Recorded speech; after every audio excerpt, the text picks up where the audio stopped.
Afternoon, ladies and gentlemen. This is the 49th issue of Armageddon Times, which I established in April 2020, dealing with eschatological subjects. This creation of a limited control issue publication was in response to the coronavirus, and particularly the failure of Boris Johnson to analyse things other than in a woke secularist way. In HMG's fanatical desire to get 100% vaccine rollout, there's been no debate. Those who don't think the same, it's the complete answer, have been arrested, sidelined, censored and suppressed. Instead of prayer to the Christian God, the churches have been mostly closed, and at least one case, the police in the middle of a Good Friday service closed the service. That some churches remain open is no thanks to government. Bishop Athanasius Schneider has disclosed to the faithful how some vaccines are being made from the cells of aborted babies.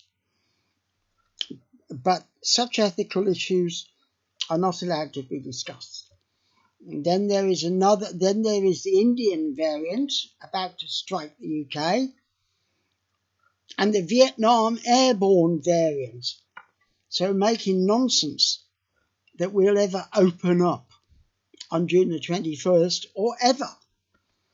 But this issue isn't what I'm dealing with. I'm dealing in this broadcast with the Balfour Declaration and the war in Gaza. I reaffirm my support for the Balfour Declaration of 1917, but in its entirety. Consequently, I denounce Israeli violations, asking that Israel's political and military leaders be placed on trial at the ICC for war crimes. These crimes are so obvious and self-evident, I don't actually think there needs to be a court of law, actually.